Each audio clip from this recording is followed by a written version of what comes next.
Brian Welch here. You're watching Drum Talk TV. Tonight we have the pleasure of sitting down and talking with Mr. Joe Hardy. We're here at the Hard Rock Cafe. Joe is just presented with his very own set of Sabian cymbals, and we're going to get to that and find out how that all came about. But Joe, it's really great meeting you. I've been looking forward to this, sitting down and talking to you and hearing your story. First things first, you're a pretty amazing drummer for a number of reasons, and I think the first thing that we want to get to is that you were born legless, and you're a drummer, and you play a full kit, and you have a really cool kit, which we're going to get to. But I want to start at the beginning and see how you got into playing drums. How did you start? Well, you know, it's funny.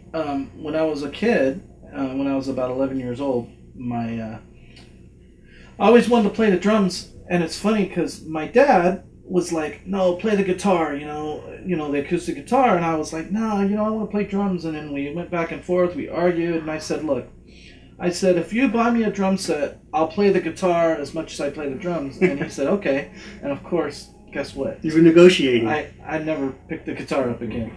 So that's kind of how it started. And then from there, I mean, when I was young, when I was 12, I, started out by listening to a lot of classic rock stuff, Bad Company, Aerial Speedwagon, Kiss, all the classic rock, and started playing along to it. And when I first started playing, I actually, believe it or not, the first way that I played the bass drum was I used to wear artificial legs, prosthetics. Right. And so that's actually how originally I played the bass drum and the hi-hat or whatever, was I used, prosthetics. The problem is because I was born, I'm a double amputee above the knee, so it was very difficult because I don't have a functioning knee, so the prosthetics were always clumsy and slow, and I could never really get the action from the bass drum that I really wanted. So, I tried that for quite a few years, learned to play that way. So I started to kind of think about how I could adapt my pedal to play maybe without the legs, and figure out a way to actually attach the pedal to my existing, stump that I have. So I originally went to DW and approached them about the idea of building a pedal, and they were kind of like, they weren't very receptive. They, wouldn't really give me the time of day. Yeah. So I kind of got discouraged, and and I had the idea in my mind how to do it, but I was trying to, how when you have an idea in your mind, but obviously I had the idea, but I just didn't know how to, take the idea and make it, a reality. Yeah, exactly. So at that point, I had started going to the NAMM show. And so I started to look at different, companies, and I started to see, if there was any company that would be willing to, take my idea. And lo and behold, I ended up meeting the guy. His name's Daryl Johnson. He owns a company called Axis Percussion. And Daryl, luckily for me, they were local. They're in Carson. Said, yeah, he said, he goes, I'd love to help you build a pedal. He goes, I think that's a great idea. He goes, why don't you give me a couple weeks? I'm busy after NAMM. Come in the shop and we'll see what we can do. So that's the beginning of it. And so basically, at first it was a crude, obviously the pedal's gone through several design changes and upgrades over the years. I mean, the first pedal, it was funky. We, using different materials, trying different, plastic or different things, how to attach the the pedal, my leg to the rod that attaches to the pedal. So we went through several different design changes, but it was great because Daryl was the one guy that really took the time and gave me the time of day and sat down with me and spent many hours in the shop trying to come up and design this pedal. And then, so we come down to the day, to today, and it's unbelievable. The pedal I have now is just, it's mind-blowing because I never thought that I would be able to play the patterns that I'm able to play with the with the pedal, and Axis has been really good to me. I'm still with Axis today. They were my first real endorsement, and Daryl, like I said, Axis has been nothing but great to me, and from day one I never it was always just an open door policy. Right. And I, like I said, me and Daryl have gone through probably 25 or 30 different designs, over the years. And every time Axis comes out with a new design or a new pedal, Daryl's calling me, hey, you got to come down to the shop and check out this new pedal, So I'm always fortunate because I actually get the stuff, I get prototypes before anybody else has even seen, like the pedal I have now is, I don't even know if it's on the market yet. Wow, that's great. So stuff that they really stepped up to the plate, and kudos to them for because you're a pioneer in a lot of ways. Right, and what's really cool is Axis was a perfect company to do what I want to do, because Daryl's actually, I find out later that Daryl's actually the same guy that built Rick Allen's pedals. Rick Allen, the drummer for Def Leppard. Yeah. Rick Allen. Actually, he's in this area, isn't he, Daryl? He's from Southern California. Daryl Johnson from Axis is in this area. Yeah, okay. Yeah, he's in Carson. Yeah. But Rick Allen from Def Leppard, when he first lost his arm, he was kind of in the same boat. He was trying to figure out, how to adapt to be able to play, his situation's different than mine. Of course, he was missing an arm. Yeah. So he had to figure out how to play. Well, he actually figured out a way to set up a pedal to play his snare drum and some of the fills using his other foot. The foot pedals, yeah. So he actually, and Daryl was actually the guy that designed Rick's pedal setup. Right. So it was really, it was great to be able to work with, Daryl and be able to be involved in that whole thing. And it was cool too because me and Daryl actually got to hang out with Rick, and and it was really neat to share, trade stuff and show Rick my, how I play. I got to go and actually set up on stage, see his whole setup. Oh, wow. Pretty cool. Yeah, he actually invited me and Daryl to come on stage, and we got to, which very few people get to do. We got to actually sit behind his kit and see how, how he was actually, playing the parts and how he was doing it. It was pretty cool. Again, a little different than what I do. One thing that I kind of told Daryl, and one thing I wanted to do in the beginning was I never wanted to do, I was adamant against not really using electronics. I didn't want to use triggers. I didn't want to use anything electronic. The one goal I always had was that I just want to play acoustic. You know what I mean? I want to be able to go up and play any kit, anytime. And my goal was to make a pedal that I could, like if I go to a party and there's a kit and they go, hey, we need a drummer. My thing was I wanted to be able to put my pedal on that kit and play. You know what I mean? Without having to adapt it, you know what I mean? Or drag a trigger or, any of that stuff. And so that's kind of was my, initially that was my goal. And, again, I watched what Rick was doing and it was amazing. Rick's probably been obviously one of my major inspirations because he's the one guy that I think that people kind of know about, as a drummer that's disabled and that's really, out there and obviously in a multi-platinum, selling band. And my thing was I looked at that and I said, you know what, Rick Allen can do it, I certainly can do it, so that was kind of my inspiration.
Well, speaking of inspirations, going back, you had said that your dad was going to get you a guitar. Did you have other musicians in your family? Did you come from a musical background? No, not really. Actually, none of my brothers and sisters really were musicians. Really, yeah. So I'm actually kind of the first one to.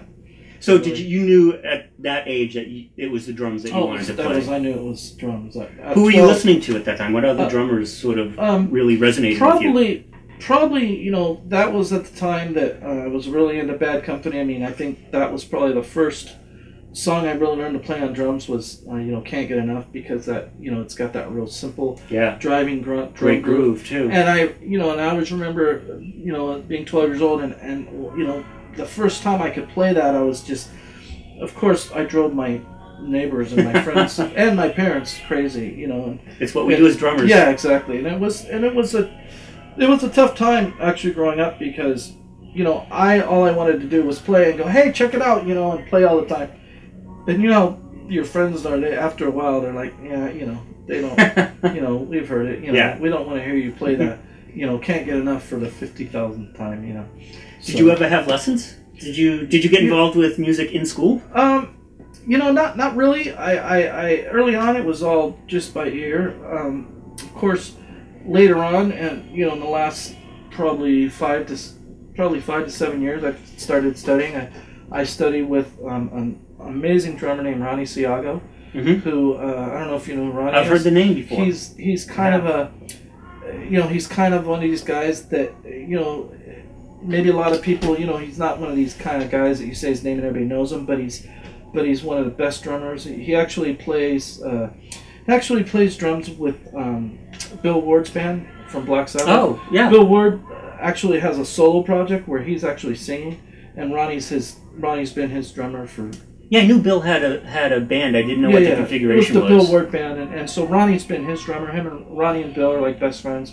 So that's Ronnie's main thing, and an amazing teacher, an amazing guy, and luckily he lives locally. He lives close to my house, so I've been studying with Ronnie for a while, and then other than that, that's pretty much mostly who I've been saying.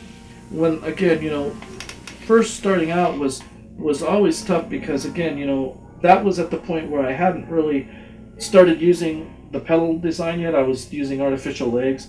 So everything, was very, my drumming was very basic, very clump. It was very, like I said, I mean, I was lucky to be able to play, a 4/4 beat, and be able to hit the kick drum, and it was just very difficult. You said it was more new wavy, so was it more? Yeah. Was it more linear stuff that you were playing, like 4/4, 2/4? Oh yeah, real straight ahead synth pop stuff. Yeah, with I think we had a female singer, and a lot of like Devo.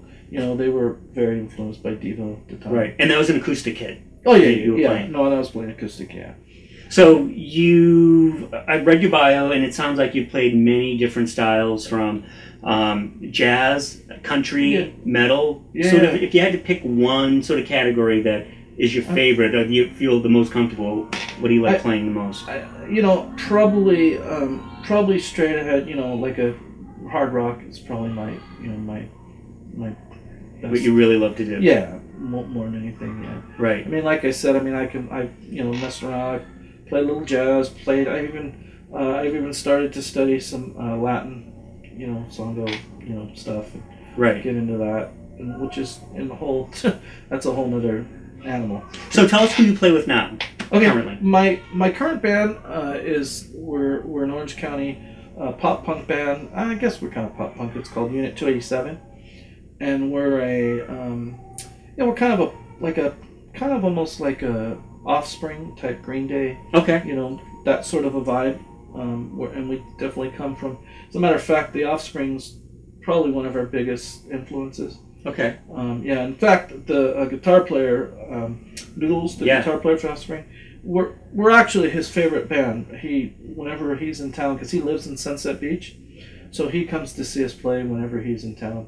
That's very cool. Yeah, he loves to come see us. So that's a guy that he's a pilot. He's got a plane, and he does a million things aside from being in the Offspring. Right. Yeah. And he's just a really, really cool, laid back guy, and we've been fortunate that he lives at Sunset Beach. We've become friends with him, and he comes over and he supports us, and it's been really cool. That's very cool. And I know that you just did a gig with Unit 287 at the House of Blues last week, wasn't it? Right. We just we just played last Sunday. We actually did a headlining thing at the House of Blues. It was pretty cool.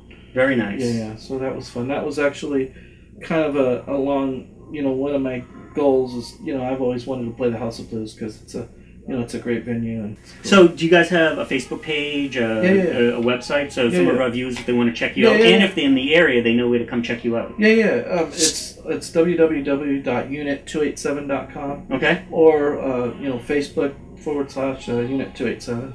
Now, I know you've been going to the NAMM convention for a number of years, and right. I think this is actually how the Sabian connection happened. Am I correct? Correct. So, when did 11 years you said you've been going to NAMM? Actually, it's probably been about 16 years. 16 years? Yeah, wow. And I pretty much haven't missed. They know you by heart. Yeah, exactly. They really do. As a matter of fact, it's funny you said that because every year now the security guards, they don't awesome. Really. I kind of gotten in some trouble. Really? Because you kind of saw my kit. The kit that I built that I take to the NAMM show is all self-contained. Yes. Rolling drum kit with electronic pads, and it's got a built-in amplifier, and that thing punches. Has a punch. I mean, it's 200 watts, and you crank that thing up in the NAMM hall, and, people know. Right. Well, which brings us to the Sabian connection and why we were all here tonight. Right. Because Chris from Sabian Cymbals actually came and presented you. Tell us a little bit about that. Right. Well, what happened was 2 years ago, I had been rolling around NAMM with my kit, and I would do it every year, and everybody would just think it's cool because I would just kind of roll down the aisles and I would stop at different booths and play, and just show people, just kind of show. And what setup did you have at that point for drums and cymbals? At the early days, the first configuration was actually a Simmons brain and pads, and it was horrible. And so luckily, since that point, I've every year I've it's kind of been like same thing with the pedal. It's kind of been a evolutionary thing. Mm-hmm. Every year I kind of go back to the drawing board, and me and a good friend of mine, his name's Jim Hawk, we call him. He actually helps me design and build my kits, and so I have to really thank him for the time and effort because I again, same thing with the pedal. I have these ideas, but I have to have somebody help me make them happen. And Jim is such an amazing. The guy can build anything. I mean, the guy, he knows a little bit about electronics. He knows a little bit about hardware. I mean, the guy's great. So you definitely need someone who's sort of an engineer who can put that together. And really, if you look at the kit and what it's gotten to now, it's really amazing because I mean, I never would have dreamed of having a full-on rolling kit with I didn't bring it tonight because it wouldn't quite fit, but I even have an octopad connected to it. Oh, okay. I didn't see that. I didn't bring it tonight, but I actually have an octopad on it too. But yeah, and now thanks to Chris and Sabian, I've got real cymbals. Tonight we're going to do something very special for Mr. Joe Hardy tonight. So everyone, please give a nice round of applause for Mr. Chris DeLisa here tonight. Thanks, Chris. Hey guys, how's it going out there? Good. Joe's been a good friend of mine for a while, and he's been playing drums for 35 years. And actually, he came to the NAMM show, which is a music show in January, and with his kit, and I was just so blown away. It was like, wow, like it was ripping on this kit. And he had all the electronic cymbals, and I said, you know what? You really need a set of Sabian cymbals on your kit. So we decided tonight to present Joe with a whole set of Sabian cymbals, and can't wait to hear him play it. Welcome to the Sabian family, Joe. We love it. And I want to thank the Hard Rock Cafe. We couldn't have done without you, Shane Tucker. Thank you so much. Thanks. All right, guys, we're going to give the mic over to Joe. He wants to say a few words here real quick.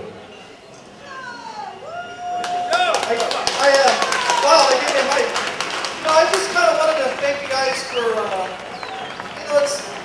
it's always been a dream of mine to play drums, and disabled or not, you know, I'm a drummer at heart, and it's every drummer's dream to be able to have great companies behind them. And you know, I just want to thank Chris and Sabian for giving the opportunity to play their cymbals.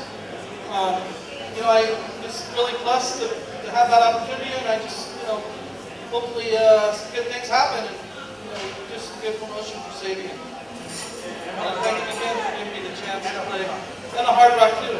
Yeah, that was cool for them to let us come here and do it. Yeah. Woo! Very cool. Okay. Anyways, thanks you guys. Yeah. All right, y'all. Hey, listen. Thank you very much for listening and taking a few moments out of your dinner to acknowledge us. Joe, thank you so much. Chris, Lisa, thank you. Noel, thank you. Len, thank you for being here. We really appreciate it. You rock, brother. Give it up for Joe Hardy, everybody. Please give him a nice round of applause. We have a beautiful set of cymbals. Very, and you actually went on a little bit of a lower scale, right? A smaller scale? Yeah, yeah. So what happened was I was, you know, rolling around NAMM, and me and Chris, you know, I've known, like I said, I mean, me and Chris have been friends, and I've known Chris for a couple of years. And so this last year, I saw Chris, and I was like, you know, playing for him, and he was just, he just loved it. He said, man, you know, because it was really cool, because I was playing in the booth, and we had crowds of people coming to the booth, and it was really cool. And I said to Chris, I said, see, you know, this would be, I mean, imagine if we had some Sabian cymbals on here. And he looked at me and said, you know what, you're absolutely right. He said, we're gonna make this happen. So I said, cool, you know, let's do that. So, you know, and I, you know, again, kind of like, okay, that's cool, you know, we'll see. So from there, you know, Chris went to bat.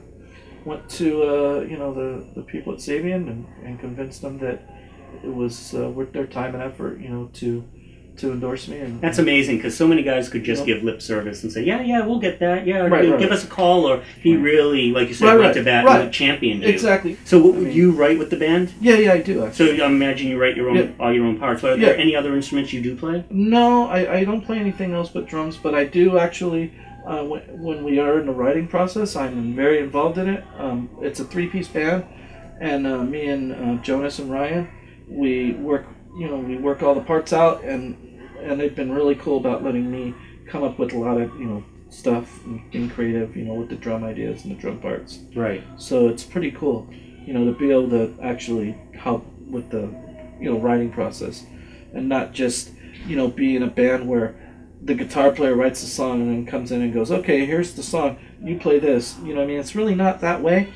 It's more of a thing of like, hey, let's jam, and I'll play a groove, and they'll go, and my bass player will go, wow, that's a cool groove, and then he'll play something along to it, and then you know what I mean? And then pretty soon it's and like, you pick up right, and then pretty soon it's like, wow, that was cool, and there, you know, there's a song, you know. Exactly. And that's kind of how most of our stuff is. And you guys know immediately if it works, because there's the chemistry right there, instead of sending tapes back and forth. And you know, and the thing is, you know, one thing that's really cool, and this is important because, you know, for a lot of disabled drummers, I think that the problem is that there's a perception that when you see somebody that's disabled and they say, you know, like if you're out somewhere and you see a guy in a wheelchair and he comes up and says, hey, I play drums, well, your first perception is going to be, you know, yeah, right, sure, you know what I mean? And that's been, to be honest, that's kind of been the biggest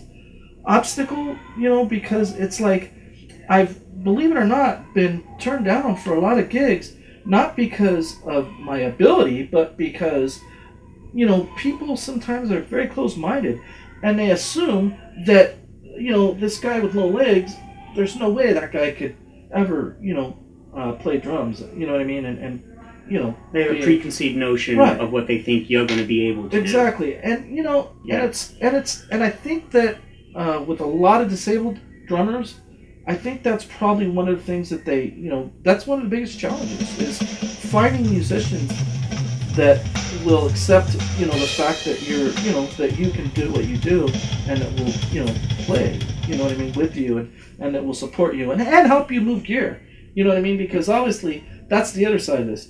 I can't do what I do without help from guys like Dean, right? Who's, I mean, he's been one of my best friends, and he's been one of my great drum techs. without those guys, I can't do what I do. Exactly. You know, there's no way. I mean, I couldn't even conceive to be able to go play the House of Blues without having guys help me. Where would drummers be without drum techs? Yeah. I just want to touch on, have you heard from other drummers that are in the same situation as you and reached out to you? You know, it's funny. It's funny you should say that.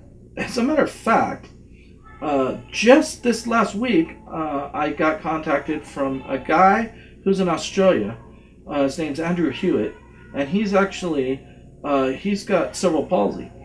And he's a very well-known drummer in Australia.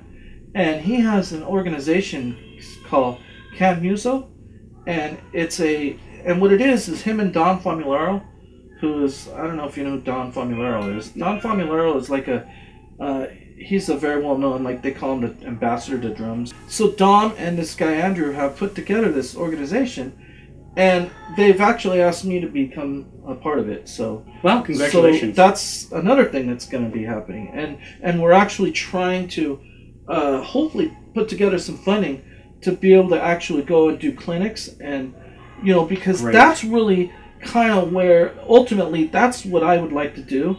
Is obviously playing in the band is one part of it, but I would really like to be able to do clinics and have the companies like Sabian and Axis and all these companies be able to benefit, and me be able to go out and show, do clinics and have other drummers come out and see what you do and get inspired. Right, and be inspired by, my whole thing. Right. Well, you're a man on a mission. So, we wish you the best of luck in playing and your mission to inspire other drummers. Right. It's really been a privilege to get to meet you, and I just want to say thank you. Okay, thanks, Brian. This is Brian Welch with Drum Talk TV. Thanks for watching. We'll thank the great Joe Hardy, and check out his website, and check out this guy. He's an amazing drummer. Thanks. Thanks.